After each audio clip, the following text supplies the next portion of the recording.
All right. Thank you, Kearney Street, Jason, and Quiet Lightning for putting this on. I'm going to start with a poem. There are no titles to my poem, so I'll just try to pause a little bit in between. And this is from a book called Book of the Other. Tonight you'll write an expected poem, a poem that harkens back to a time when you thought you wrote the literary poems. Poems with an eye and ear for beauty. You'll write the poem with the hopes of it as lasting lyric, as language lineated. You meter the line, measure the breath, and sharpen the image so that it cuts as poetry, reshaped as prose, and still you call it a poem. Tonight, you'll write a poem expected and worthy of poetry. You'll verse the story of your family's trauma, apply the rules of learned poetics. The poem will again be seen as beautiful. Tonight, you'll write an expected poem about a subject born to be burnished as lasting poetry. Something about your mother, something sad, but then again, something about your mother will always be sad. No color, no claim, no anger, no aim. And there you have it. Tonight you'll write a poem that rhymes. Tonight you write of this expectation to write the poem expected of you. Change the perspective by changing pronouns. Tonight I'm done with writing the expected poem.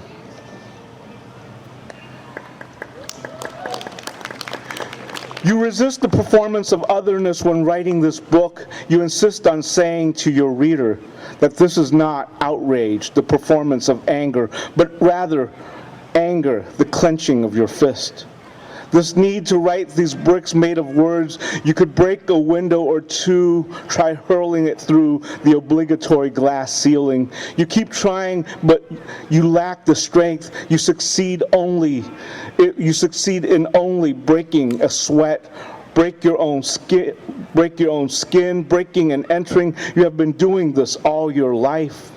As writer, as artist, as teacher, in your own classroom, still, the reader still wants to read this as performance. Still, you write inside this book, why do you still want this of me?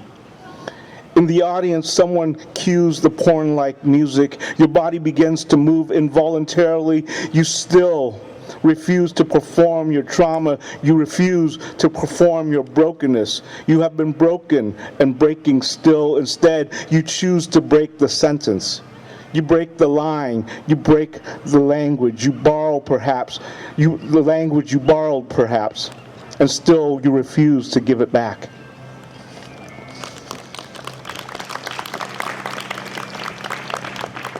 I was recently in a lawsuit over discrimination, and this actually happened. You can't make this up.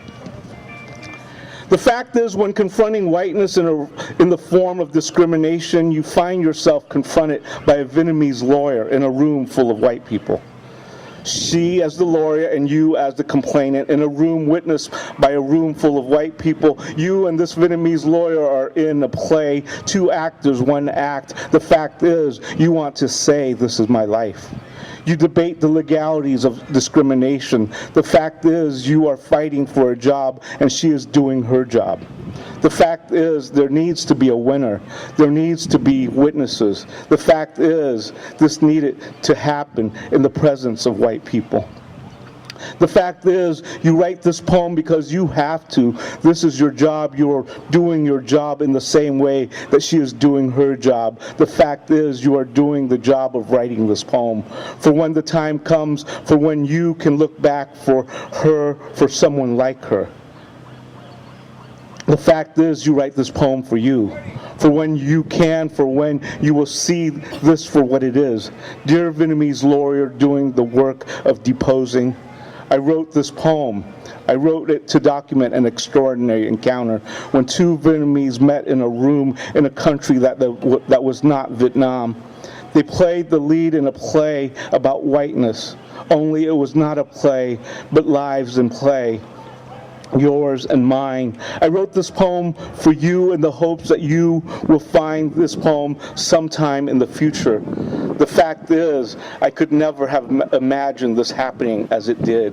Two Vietnamese in a room debating the constitution of being discriminated in full view of a room full of white people. The fact is, dear fellow Vietnamese, the fact is, dear you, I wanted to ask this, but I didn't. As one Vietnamese to another, where are you from? The fact is, dear white.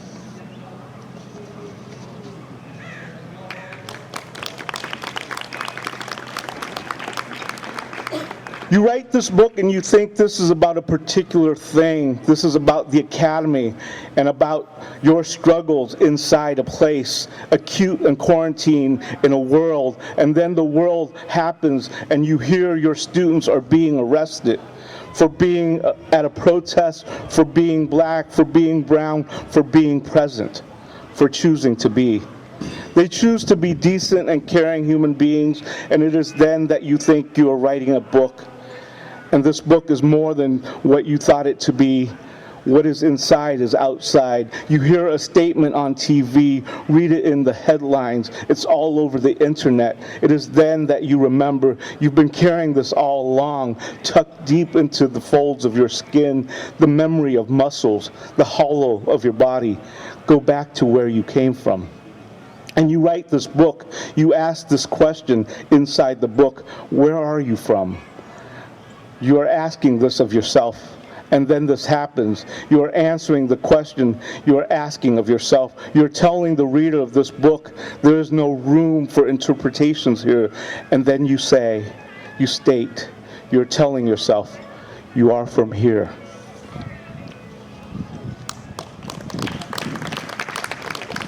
There was this phenomenon taking place this summer where everyone I knew of a certain community was telling me to read a very certain book, and I just like, wow.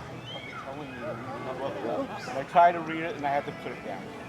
But this is a response now. Wait a second. Yeah, till the sound. This just went off. Okay. I have I'm pretty loud. I should be fine. You could begin with a sentence about your mother. You could write of her trauma as your mother's gay son. You could write about the cultural inheritance of shame, but you will save this narrative for another story. You could clearly define her as an immigrant, write about her education or the lack of. The writer, could draft this declaration so that your mother, the uneducated immigrant, is really a heroine. You could disguise her as a peasant or a villager or a simpleton, all of the above. You could proceed in describing her with loving care. You could write her a letter, one you know she will not read. Your reader will know of this because you have already made it clear that she is illiterate. You could write this letter as a declaration of her enduring love, her unrelenting sacrifice. You could write this letter though not about your mother or yourself, but rather to the audience you want to be listening, reading, white. You could write it with the knowledge of being seen, of being read. You set the stage with each constructed sentence. You curate your audience. You walk off a stage to stand on another. You could begin with a sentence about your mother, something imagined, noble, transcendent, signaling transference from mother to son. But you don't. You won't do that. You choose to begin with the words, dear you. In the course of a lifetime of writing this book, you arrive at this, the book's beginning, 2 words, dear white. And I'm going to end on this poem. You want to end with you, motherfucker, because you hope to convey the reality of arriving. This is not the performance of anger or outrage. This is not to be archived or contained, tempered or triaged. This is arriving at the present. This is not anger, it is angry. And so you want to say, you motherfucker, but you are afraid. Conditioned into knowing this language is lacking decorum, politeness, the civility needed to be seen as literature. You are afraid of someone saying they're afraid of you because of your tone, your voice, your choice of words, your use of language. You have been told this throughout your life. Watch your language, mind your manners. You have no accent. We don't use that sort of language around here. Language, please, as if to say, this is our language. Be careful with our language. As an immigrant teaching college English, you have this fear of being exposed. Your English is corrected because it still needs correcting. You are afraid of being pronounced, you are an uneducated villager.